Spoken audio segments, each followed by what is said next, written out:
Thank you. Good to be with you.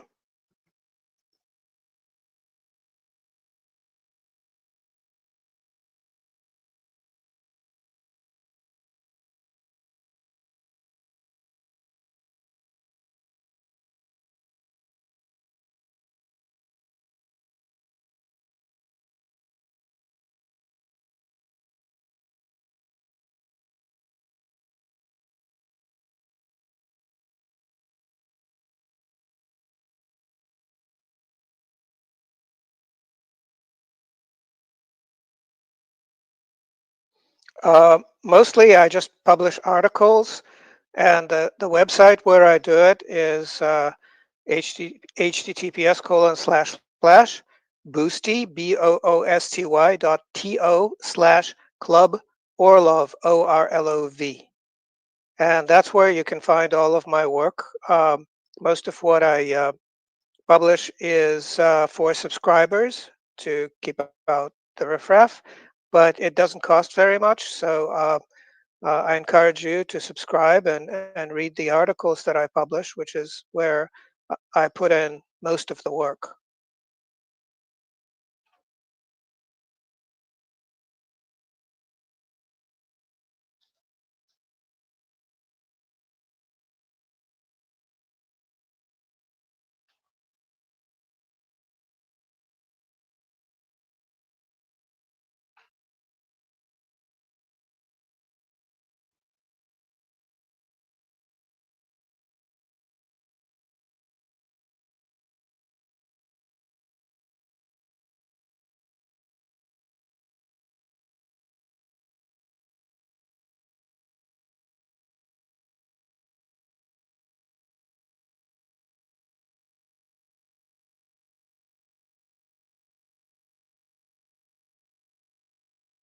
Well, look, none of the people that Russia is supposed to be negotiating with are agreement capable as far as Russia is concerned.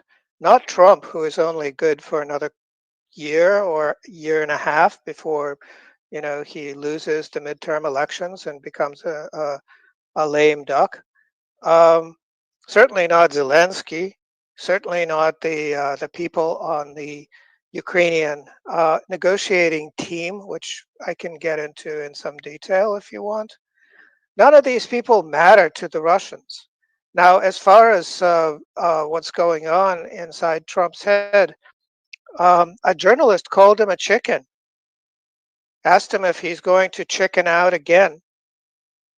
And so that got Trump's panties in a bunch, and he started ranting the way he usually does with his fractured syntax, and said some stupid stuff. So the Russian response to that was limited to Peskov, who is Putin's press secretary, saying, "Well, Trump seemed to be emotional. He seemed to be overwrought, and should take it easy for a while." And so that's that.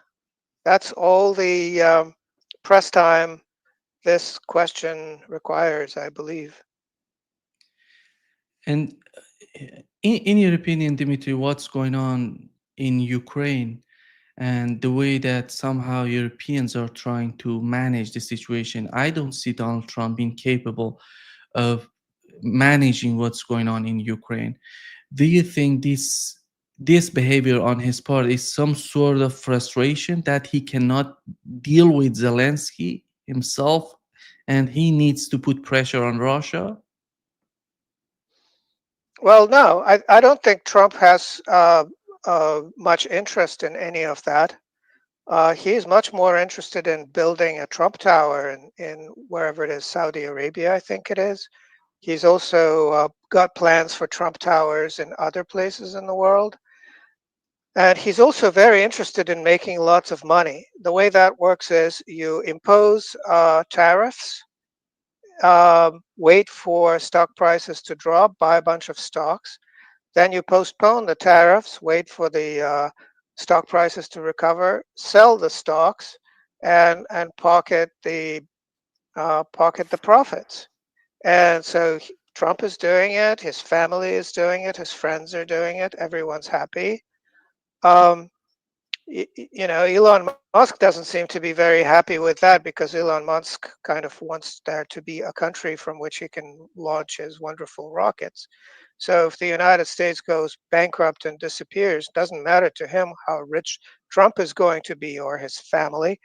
He doesn't want a bankrupt country to deal with, and I can understand that.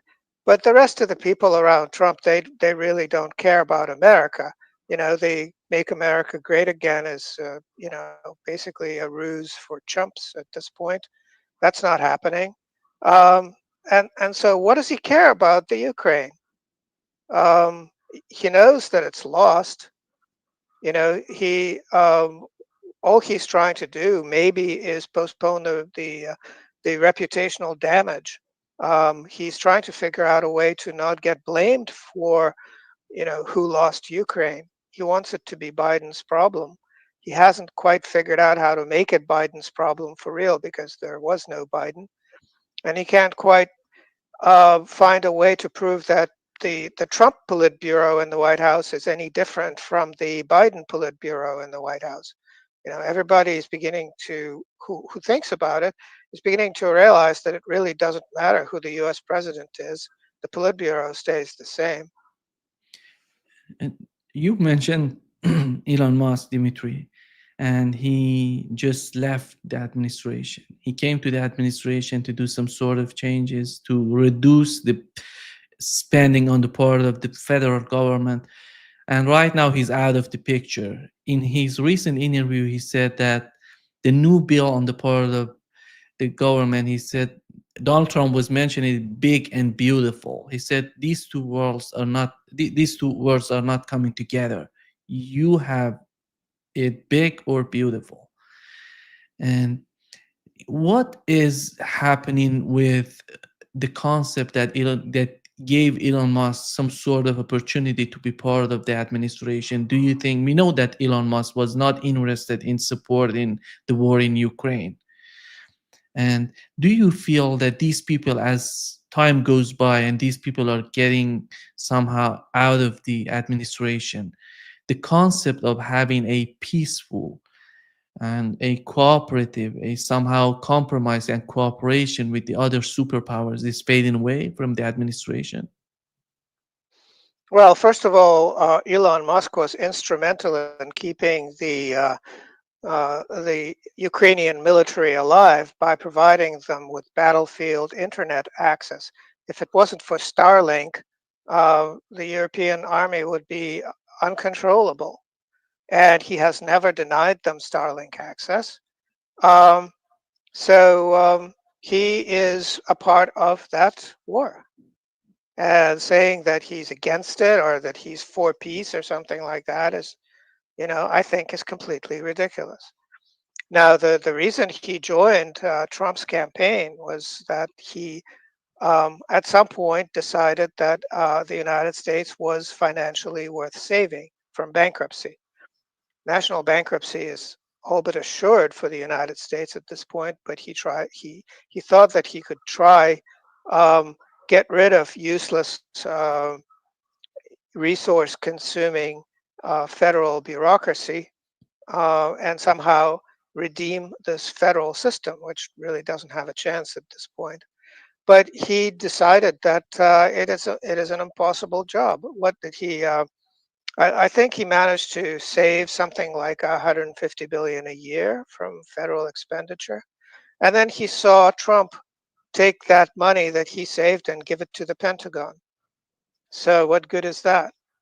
And then Trump is now in favor of a deal with Congress that will basically raise the federal debt by over 3 trillion. They say that it's going to take place over several years, many years, but no, I don't think so. I think it's going to just jump to that amount relatively quickly. So basically, it turned out that Elon Musk didn't really have much to do, so he cut his losses.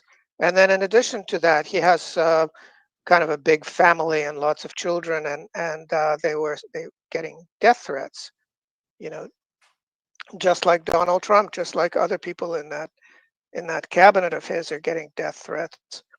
And he probably decided to to try to find out how to make his family safer, because there was clearly nothing that he was achieving as part of the Trump administration. So I think that he's doing fairly reasonable things by washing his hands of the whole mess. Dmitry, is so right now in the Trump administration, do you consider any sort of division when it comes to the conflict in Russia within the Trump administration? Many people are talking about, and I do believe that there is some sort of division, a very important division that is happening right now. On one part, we have Witkoff, who is willing to talk with Russia and understand what is the position on the part of Russians. On the other hand, you see Keith Kellogg, who somehow is on mainstream media everywhere talking about with Europeans. It's somehow the link between the Trump administration and Europeans to talk with them. We have Rubio. How do you find the Trump administration itself, and are they gonna do you see these sort of divisions within the administration? I don't see divisions. I just see a cast of clowns, different characters. So Rubio really wants to have some kind of a political future, right? So he knows that America is the elite, not the country itself, but the ruling elite, is very Russophobic. So he knows that if he speaks in favor of peace with Russia, he's going to lose his political influence. So he's going to kind of understand that Trump wants peace, but on the other hand, he understands that the rest of Washington wants war, even if it's a war they're going to lose. So he's going to balance those things. Now, Kit Kellogg, he's just a senile old fool. I mean, he went out and said, the Kremlin hasn't sent me their memorandum on the peace deal. Who the hell is he to get to request that memorandum? Is he part of the negotiation? No, he's some clown, that Trump sent there. He has no position. He's not part of the picture, and he can't understand that. Therefore, he's just a senile old clown. And then we have Witkoff, who is a nice guy. He's a businessman. He was tickled pink to be received in the Kremlin and shown around and talked about all the wonderful business opportunities that Russia has for enterprising um, American businessmen. Should this nonsense with the Ukraine and with the European Union be left behind? And so he's very happy about that. He made a lot of friends. He probably has a bright future in Russian business. Again, what does this have to do with Trump or with anything else? I don't know. I understand Witkoff. I understand where he's coming from, and what a clever guy. He parlayed his, golf relationship with Trump into a conversation with Putin, and that is really something. And he's very happy about that, and I'm happy for him. So that's the team. Now you're talking about divisions. I don't think these people even talk to each other. Seriously, what do they have to say to each other? You know, what does Trump have to say to them if he's not part of the picture either? He's more concerned about building more Trump towers around the world. So that's where it stands. It's a circus. An absolute circus. Donald Trump was asked after he posted two he tried to attack Vladimir Putin two times on his social truth, and he was asked by the press, did he know about what has happened with Vladimir Putin when he was going to the Kursk region? He said he was not that much aware of the drone attack and all of that. Do you feel that Donald Trump, since he took power, is somehow getting isolated from what's going on, considering the conflict in Ukraine? Because before coming to power, he was somehow, when he was talking about the conflict, casualties, everything, he was somehow knowing what's going on there. Right now, it seems that as time goes by, he's totally getting his comments are not connected with the reality of what's going on in Ukraine. Is that all about the information that he's receiving, the time that he doesn't have right now for the alternative media, or is that the problem with the briefings that he's receiving from the intelligence? Well, the problem is that he can't do anything and he's frustrated. He wants out. He wants the Ukraine gone. He doesn't want to hear the word Ukraine ever again. It doesn't matter what happens to the Ukraine, whether it gets nuked or what. He just doesn't want it to exist. He's sick of it. He can't pay attention to all the stuff about Ukraine. It just makes him mad. And I perfectly understand it. He's surrounded by people who are treating the Ukraine as important. And the fact is, it's only important to Russia. And these people you've mentioned, you're talking about just his administration, or he's receiving a lot of pressure from Europe, from the European countries. Well, both. There's basically, a gravy train that these people have been riding, the gravy train to Kiev and back. All of these billions and billions that got sent to the Ukraine, a lot of that money got laundered and has been used to line the pockets of everybody in Washington, everybody in the European Union, and they want that money to continue. Y- Trump is trying to deprive a lot of corrupt officials of of their of their income, of their ill-gotten gains. Of course, that's not very popular at all. I'm surprised he's still alive. These people have killed people for less money than that. So, I understand his frustration.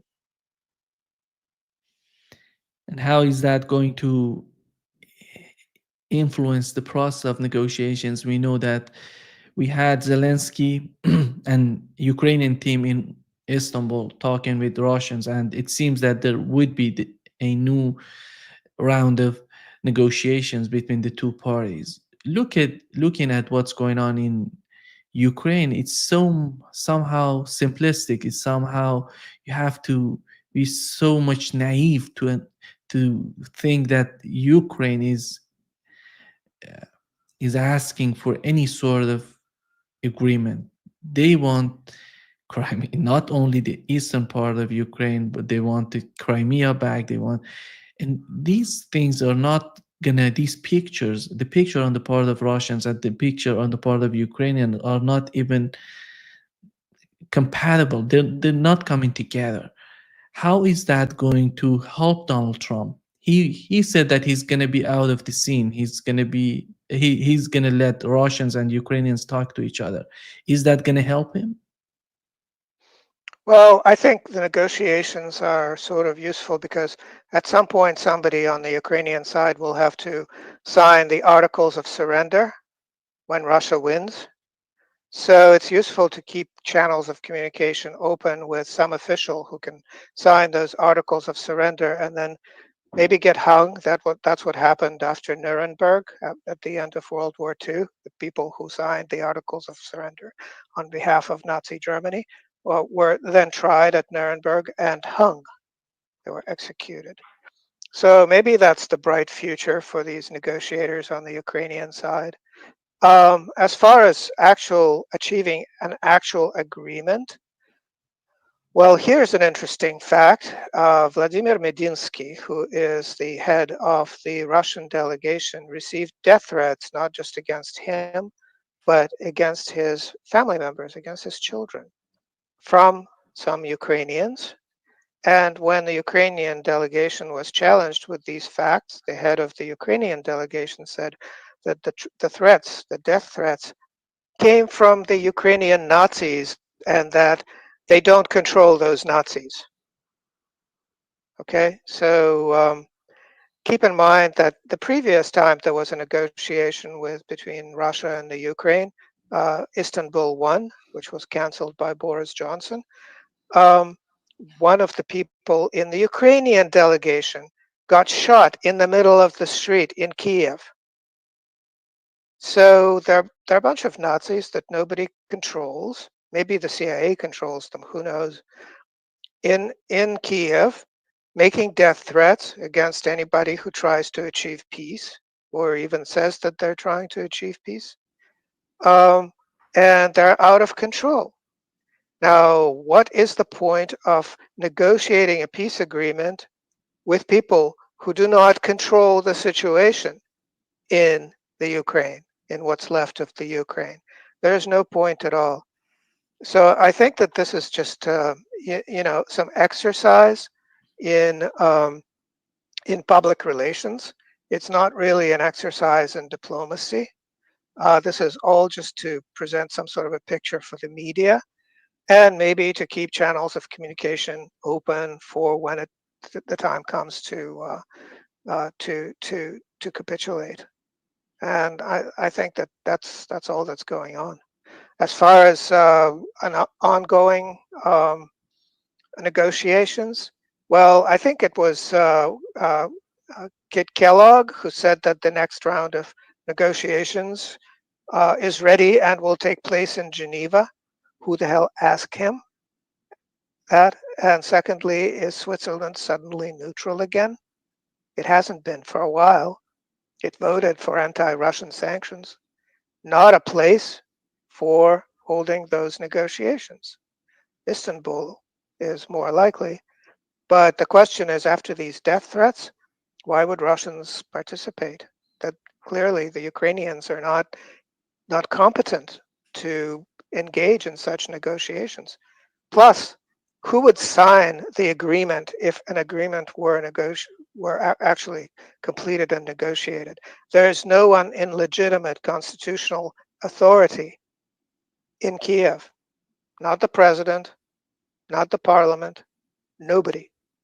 So there's nobody to sign a peace agreement, but you can get anybody and their dog to sign the capitulation agreement and then shoot them. That's fine. There's precedent for that. The point that you mentioned, Dimitri, is so much important, that who's running the show in Ukraine. We know that during the Biden administration, many people were arguing that the Biden administration, as the head, it was Antony Blinken, was running the show in Ukraine. But it seems that wasn't quite the case in Ukraine. When you look at Europeans today and the way that they're resisting the policy of Washington, who's behind Europeans? Who's running the show in Europe? Who's running the show in Ukraine? I would argue it's not Donald Trump.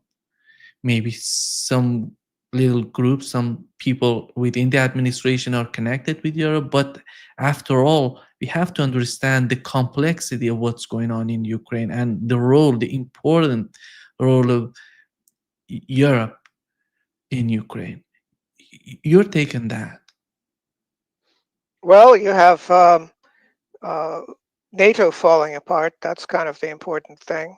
I recently wrote a long article about that. But NATO is quickly disappearing. So you have two different military alliances taking place, forming in the Balkans. You have a military alliance forming in Scandinavia separately from NATO, just bypassing NATO. And then you have talk about some kind of rearmament in Europe, kind of becoming free from the Americans. There's talk of Americans pulling out. Well, that's reasonable. Americans are running out of money. In real terms, the Pentagon budget has been shrinking because of inflation. You know, in absolute numbers, maybe it's going up, but in real purchasing power, it's going down, down, down. Um, so they have to start liquidating all of these overseas bases, et cetera, repatriating the troops, et cetera. So Europe is trying to do what Europe usually does, which is get ready to go to war against itself. There's no chance of it going to war against Russia. That's just a ruse. That's what they're saying to each other due to lack of imagination and to paint a happy picture. But what usually happens when external influences, such as the Soviet Union, such as the United States, are withdrawn from the European subcontinent, is that the little European countries, little national states, um, nation states, they started going to war against each other. England and France had been at war with each other for 200 years. It's just nonstop war, and the last 80 years have been an aberration because Europe has been, for most of that time, for half of that time, divided between a Soviet sphere and an American sphere. And the Soviets and the Americans didn't want to start a war with each other because it would be suicidal. And then Russia disappeared but kept its nuclear arsenal. So again, there was no chance of war between the United States and Russia. There is still no chance of war between the United States and Russia because neither side is suicidal, but they're pulling out of Europe. So the Europeans will go back to slaughtering each other like they usually do when there's no supervision, no outside supervision.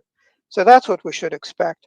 So within that context, you have sort of the smaller countries kind of going their own way. So the Poland and the Baltics are kind of like a, little circus, little sideshow.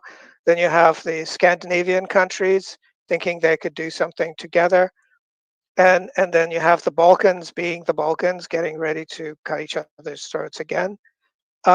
Perfectly reasonable to expect that that's exactly what will happen. Um, and then you have the big boys, supposedly, which is Britain, France, and Germany, right?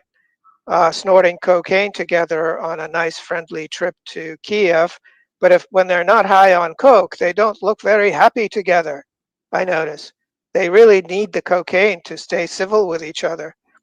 And Britain seemed to be doing well, but then it turned out that it didn't have any troops at all left, hardly any ships left, kind of a disaster.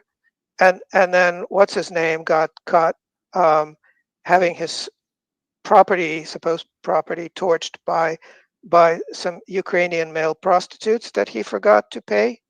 So that he's not really, leader of a rearming Europe candidate anymore.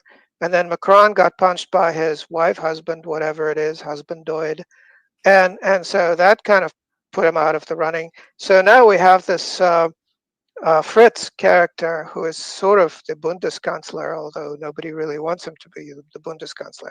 It seems like nobody really wants that job in Germany anymore, and he's sort of playing up being some kind of a military hero, uh, uh, reliving the memory of his Nazi grandfather, of whom he's very fond. But I don't think that that's going to go very far either. So it it seems like Europe would would need to go to war against itself, but doesn't really have what it takes anymore. It's just so anemic. It's sort of like a fight in an old folks' home where they throw um, plates of porridge at each other. It just doesn't seem like they have what it takes to actually fight a war with each other either. Dimitri, when we talk about Europe, and I would assume that you're not considering the European Union, you're talking about the European countries. In that concept, what is the role of the United Kingdom in running the show in Europe? Do you think that somehow, because recently we had the conservative leader Kemi Badenoch on Sky News, she mentioned that the war in Ukraine and the war in the Middle East are proxy wars on the part of the United Kingdom. And I was somehow shocked in the way that she was picturing what's going on on both fronts. Do you feel that the United Kingdom is somehow too much involved in Ukraine that we're not aware of? Well, I think it's not really a secret that Zelensky is being kept alive by a detail of British officers um, who are basically keeping him from getting killed by his own people. Um, as far as the general role of Britain in world affairs, well, they hide behind the channel. They're okay with fighting wars against pygmies armed with baskets of ripe fruit and flowers. But as far as fighting real wars with real enemies, they would rather not. And what they're really expert at is getting different people to fight each other, different nations. They're really good at stirring up trouble. And so what you're quoting is basically, within the British tradition of how to provoke a war on the continent somewhere, while the British just sort of stand back and laugh and maybe profit. Yeah. Dimitri, you mentioned that Donald Trump was somehow to wants to pivot from Europe to maybe to Asia to fight an economic war with China. But we know that the way that the European Union and European countries are manipulating him in Ukraine it's making it much more difficult on the part of the administration in the United States to go after that sort of plan. They're talking about right now in Germany, they're talking about lifting restrictions on the range of the arms provided to Ukraine. Do you feel that Germany, together with the United Kingdom and France, these are three important countries in the western part of Europe who are somehow supporting, somehow not totally supporting the government in Ukraine? Are they going to escalate? Are we going to see? Because this drone attack on Russian president is not something small, something tiny to just be ignored. If they do something with what has happened in the Kursk region, we know what was that. We know these sort of terrorist attacks. How big they can escalate the conflict to somehow block the Trump administration in terms of shifting or pivoting toward Asia. All right. Well, that's like five different questions. Let me try to tackle each one. First of all, the drone attack on Putin's presidential helicopter. I don't know who dreamt that up, but that's nonsense. Okay, complete, utter, ridiculous nonsense. The drones that the Ukrainians send into Russia basically blow up schools, hospitals, and churches, and some apartment buildings. 90% of them are shot down. There's no Ukrainian drone that can fly into another region and attack a helicopter, especially a presidential helicopter. That's just preposterous, okay? Now, the fact is that there was some Ukrainian military action, drone action taking place in a region where the presidential helicopter was. Well, la-di-da. Was it in any danger? I don't think so. If it wasn't any danger, it wouldn't have flown there because there are people whose job it is to make sure that the president remains in no danger. Okay.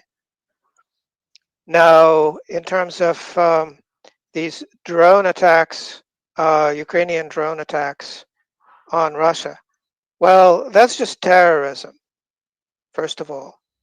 They can't attack military targets because they're too well defended, so they don't even try.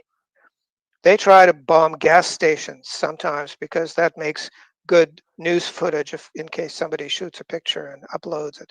They can show a big kaboom and that makes them happy. In terms of actually achieving any strategic aims, it doesn't achieve anything for the Ukraine. It doesn't make the inevitable defeat of the Ukrainian army any different than it would otherwise be.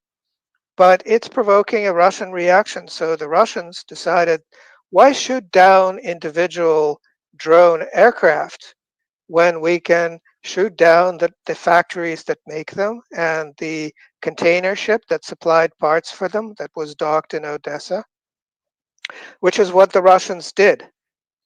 Now they did that bombing run at night when there weren't any workers in those factories, because those are Ukrainian workers and Ukrainians are Russians. And when the war is over, those workers might go to work at a Russian drone factory building drones for attacking actual enemies of Russia. So why kill them? They're useful. And so very few people got killed, and that was accidental. That was not intended. The attacks were on ships and industrial zones, and that was just a way of cutting the expenses, because uh, uh, anti-aircraft missiles and etc. are expensive, and why not blow up an entire factory instead? That's just cost efficient. Um, Now, in terms of escalation, you asked whether there might be some sort of escalation in the Ukraine. Well, it bears pointing out that there was no escalation when there was a chance that the Ukraine might not lose. There is no chance now that the Ukraine might not lose. All the Ukrainian army doing now is static warfare. They send in people to hold positions in trenches and dugouts for the Russians to bomb and take over. And the Russians do it slowly, carefully, ponderously, not in any sort of rush, because really the longer it takes, the better it is for Russia. There is no rush at all. And so there's no reason to expect that this situation will change, except at some point the Ukrainian front will crumble. Because for how long can people just go into trenches and get blown up? There's already 400,000 Ukrainian troops missing. Nobody knows where they are. They might be dead, or they may have walked away. They sent people to the front and they surrendered to the Russians, or they filter through to the Russian side one by one and surrender. Sometimes they surrender, entire formations surrender. The problem there is that when they try to surrender, they're attacked by the Ukrainian side, which tries to kill them. So that's keeping people from surrendering as much as they would.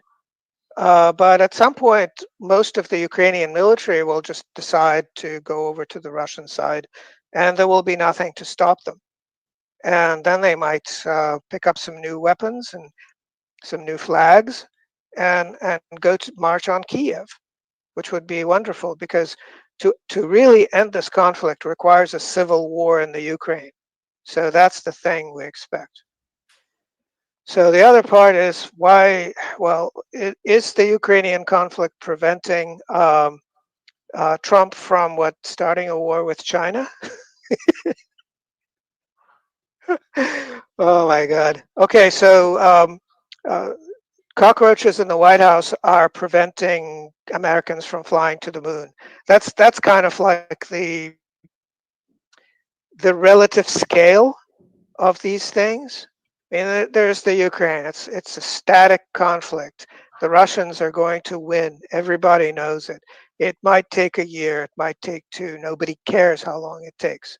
It's a foregone conclusion, right? On the other hand, you have the United States and China, and the people who mostly don't want to go to war against China are people in the Pentagon who know that without Chinese imported parts, the US military is dead in the water, because they don't make their own stuff anymore. There's no industry in the United States that can keep the military industrial complex going. They depend on China. So China without the United States would do just fine. It would cut uh, maybe 2.5 percentage points of its GDP growth for a year. If it doesn't find new markets for its products, which it probably will, it might not make as much of a profit on the exports, but I think it would do just fine. Um, and the United States would just be dead. The United States, Walmart is the biggest retailer in the United States. Something like 85–90% of everything on Walmart shelves is stickered "Made in China." So basically, well, already the head of Walmart went to talk to Trump and say, look, if we lose the China trade, we're dead. And what do we do? And Trump told them to not raise their prices, which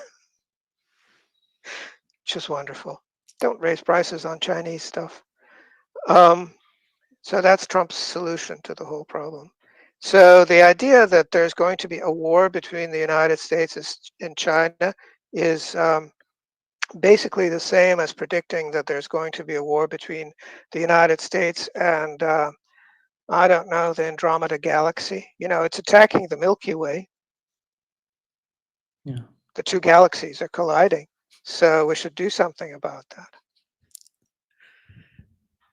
Dimitri, when we talk about Donald Trump and the situation with the tariffs, with the sanctions, we have to remember that just recently the U.S. Treasury Secretary he has mentioned that the Biden was so weak in terms of putting sanctions on Russia. There are a lot of people in the administration who feel that by sanctions they can get something more from Russia. And when you look at the way that Russia functions today, do you feel what is the main misunderstandings on the part of the United States when it comes to the Russian economy? Well, two things. One is that Russia is a champion at import replacement. It loves sanctions because it's really hard to make your own people stop buying imports for no reason. It's like, I want you to stop buying imports and make your own stuff. How about no? We like imports. But if the exporter on the other side says, we will sanction you, you can no longer buy our stuff, then the Russian government um, has no choice but to promote import replacement, maybe put some government money behind it. And lo and behold, now Russia is independent in lots of things. Um, some of this is really helpful to Russia. For instance, there used to be a lot of imported European cars and a lot of European car makers making cars in Russia. And then they up and went. And, 2022, they just abandoned the people who worked for them, closed factories.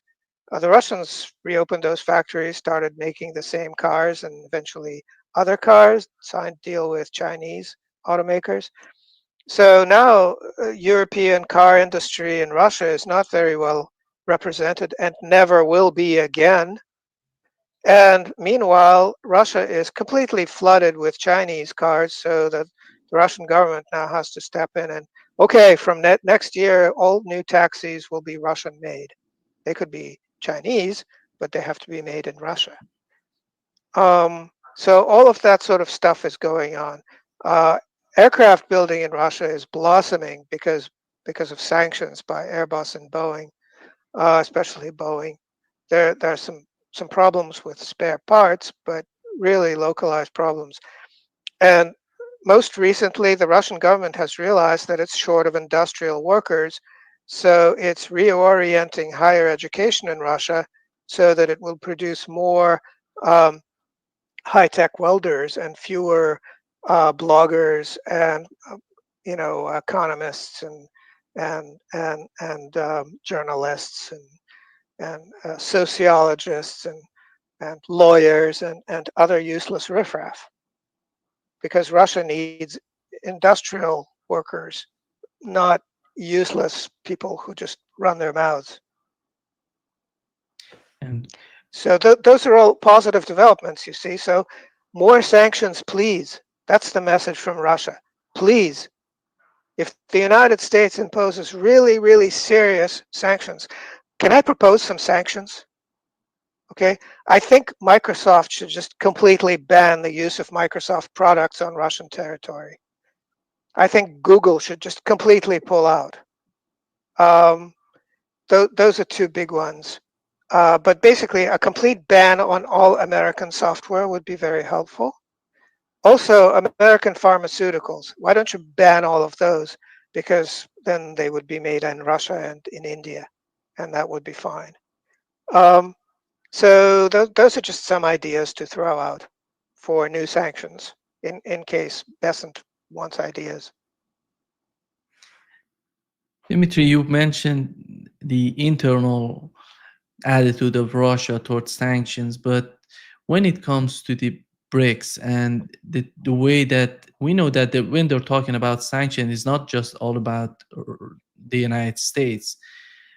It's about how capable is the United States to put pressure on China and India as the main two important partners with Russia. How do you feel about these two countries? Mostly about India. It seems that we know that China knows what would happen if they can harm Russia to China. But when it comes to India, do you see the difference between the two countries, China and India, when it comes to the sanctions, and how different India is from China? Well, these are giant countries that are rather hard for the United States to hurt. Half of all the oil that Russia exports goes to China and isn't being sold for dollars. It's ruble yuan trade. So the Americans don't even know how much money is involved and how that trade goes. It's gone dark for them. Uh, Russia also exports a lot of oil to India and keeps Indian refiners busy, earning a lot of rupees in the process. It gets to invest those rupees in Indian production of various kinds, including refineries, and then profits from the refined products being exported to Europe. So that's a good situation. Um, and then there are the sanctions. After all, Russia does require some things that are sanctioned goods by the United States, by the European Union. Now, those sanctions just make those things cost a little bit more, but it's BRICS nations that are involved in making sure that Russia still gets those things. Uh, and there are so many different channels. Today's Kazakhstan, tomorrow it's in India, and then Turkey, and then back to Kazakhstan, and etc. So that the Americans would never be able to actually track anything down, and they can't. And so Russia gets everything. So there are a lot of, for instance, there are still a lot of Western cars in Russia, Western-made cars that need spare parts. Do you think there's a problem getting those spare parts? No, I could make a phone call and the spare part is there. It's more expensive than people would like, but that's called parallel import, and that goes through a lot of BRICS countries. So from the BRICS countries' point of view, they make good profits on parallel exports to Russia, parallel imports from Russia's point of view.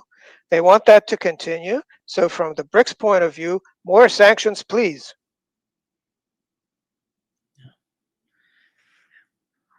If we assume that the war in Ukraine is crucial and important for the military industrial complex of the United States. Do you feel that the Golden Dome right now, the concept of Golden Dome in the United States, in, is a s- somehow Donald Trump is because Donald can we say that Donald Trump is trying to convince the military industrial complex to withdraw from these endless wars in the Middle East because they withdrew from the fight with Yemenis. And right now, Donald Trump doesn't, as you've mentioned, he's not interested in the war in Ukraine. He's somehow giving them some sort of alternative source to feed the military industrial complex by this concept of Golden Dome. And many people are arguing, military experts are arguing it doesn't work. It wouldn't work for the United States. Okay, let's start from the end. The Golden Dome is a physically impossible thing. It is not a defense system. It is a way of handing out money, billions of dollars in money.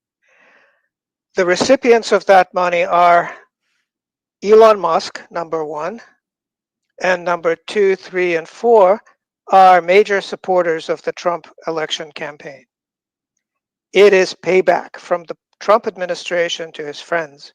There will never be any Golden Dome defense system because it's physically impossible. Okay. Now, in terms of military-industrial complex supplying what exactly uh, to the Ukraine? The Ukraine is not constrained by weapons. It is constrained by manpower. There are fewer and fewer Ukrainians willing to die for no reason. They go to the front, they hide in bunkers, they try to surrender. Sometimes they die trying to surrender. Sometimes they succeed in running away. A lot of the time they just die. So that's the war. What does that have to do with the American military industrial complex? Well, something, but nothing definitive, nothing important. How do you feel about Trump 2.0, the new administration, when you compare it to the first Trump administration? We had the tariffs put in on a lot of countries, mostly on China, and he decided somehow to back down. And we had Donald Trump going to war with Yemen in the Middle East. Then he decided, he learned the lesson and he withdrew from the Middle East, from the Red Sea. And with the negotiations with Iran, do you think that there is a learning curve in the new administration, or we're going to have after all, we're going to have a flat line as we saw it with the first administration, Trump 1.0? Oh, I think Trump is pretty much finished as a president already, 100 and some days into his administration. It's clear that, everything that he said during the election campaign was just, him lying as if he's running for office, which is highly traditional within the American quote unquote democracy. He's having fun. He's having the time of his life. He's making money like crazy. All of his friends are making money like crazy. He's found this Golden Dome scheme for handing out billions of dollars to his friends with no accountability because there's no physical system behind it. There's not even theory behind it. Just a name. Um, it's a wonderful time to be Donald Trump. It's not such a good time to be America. Um, and Donald Trump will probably continue helping himself for as long as possible. At the end, he'll probably hand out pardons to all the people around him, just like Biden did. That seems like a traditional thing. And then we'll have the next group of criminals rush into the White House. That seems to be a tradition now. How do you feel about the talks between Iran and the United States? Do you see that Donald Trump can resist the pressure coming from Israel, or we're going to see the same sort of attitude as he had in his first administration, or what we've seen from the Biden administration? To what extent he's capable of sustaining or somehow getting along with the pressure coming from Israel? Well, as far as negotiations with the Persians, those can go on for centuries, as we know. So give or take a century, maybe we'll have a result, maybe not. As far as Israel, I think it's more of a personal thing. I think that Trump basically hates Netanyahu at this point, really, really hates him, and doesn't want to see him. So he flew to the Middle East. He didn't go to Israel. He didn't talk to the Israelis. He didn't invite Israelis. The the Abraham agreements, whatever, were not even mentioned as far as I can tell. Um, he was really talking about, you know, uh, taking lots of money from these rich Gulf states because they have lots of Federal Reserve notes, lots of treasuries, right? They want to dump those because the dollar is going down, down, down. what Trump wanted to do was to get the Arabs to buy American stuff, whatever it is. Buy American artificial intelligence, buy American whatever. It doesn't matter.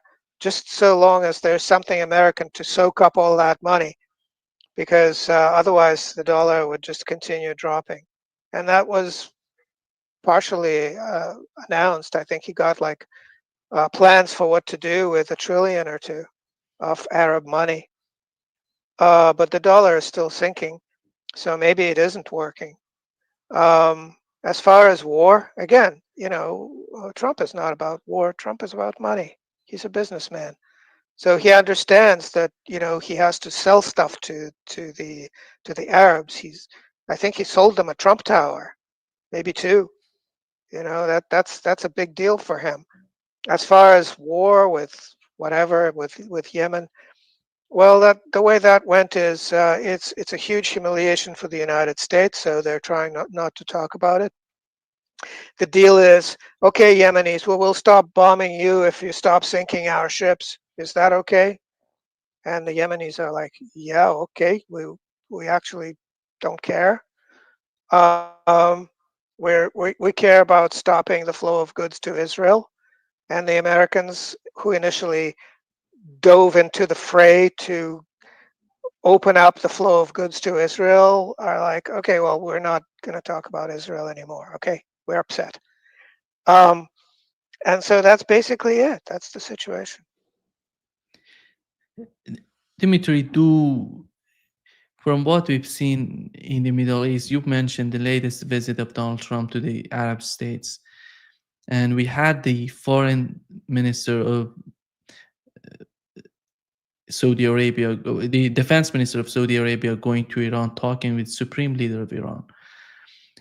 How do you feel about the way that the Middle East, the picture of Middle East today, comparing to what it was during the Trump's first administration? We had Saudi Arabia, all of these Arab states against Iran, against Yemen. Right now, they're trying to improve the relationship between Iran and Saudi Arabia, which was, by the way, an attempt on the part of China and Russia. What that rapprochement that has happened, that has changed drastically the picture of the Middle East. How what was done before Donald Trump coming to power in terms of Iran and Saudi Arabia has changed the picture of Middle East and the new face of the Middle East that Donald Trump is facing right now.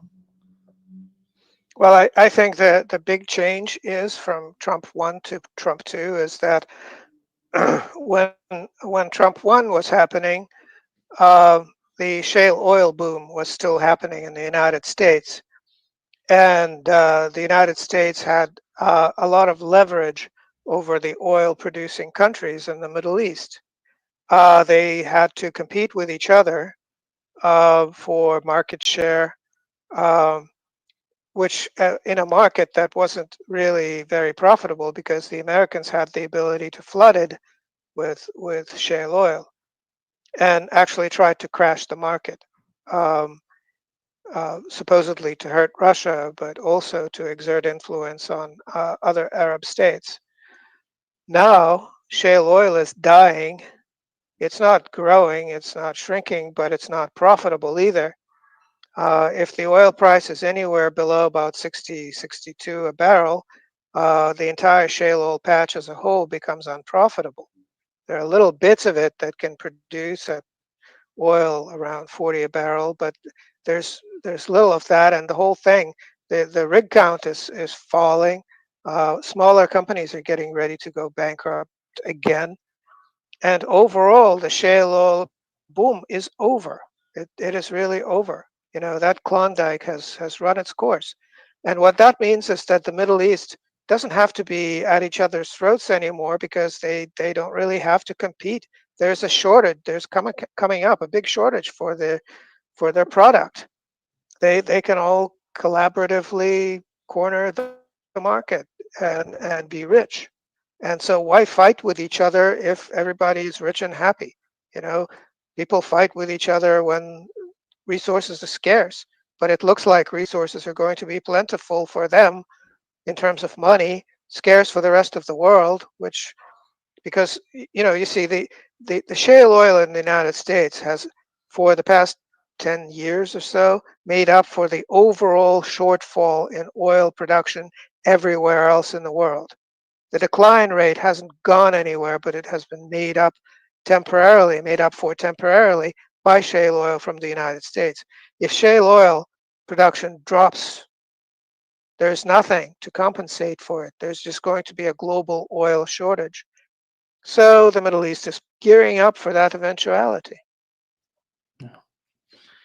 I think if that happens the way that you mentioned, the security of the Middle East would be of particular importance for the United States, and some sort of, because the policy of the United States in the Middle East was some sort of chaos for many years. Is that the new reality of the United States is changing the policy in the Middle East? Is going to change the policy in the Middle East? Well, right now the Arabs are willing to pay the United States to keep the United States from stirring up trouble, because the last thing they want is for defenseless American troops in the region to get hit by anyone. And so that is kind of like the really odd the really odd leverage that the United States has on Gulf states, because it has American hostages there, and it's sort of it's a dumb position to be in. Pay us money or our soldiers will get hurt, and as a result of that, you will get hurt too. That's a preposterous sort of situation, but that is the best bargain that the Americans are capable of driving at the moment, it seems. Yeah.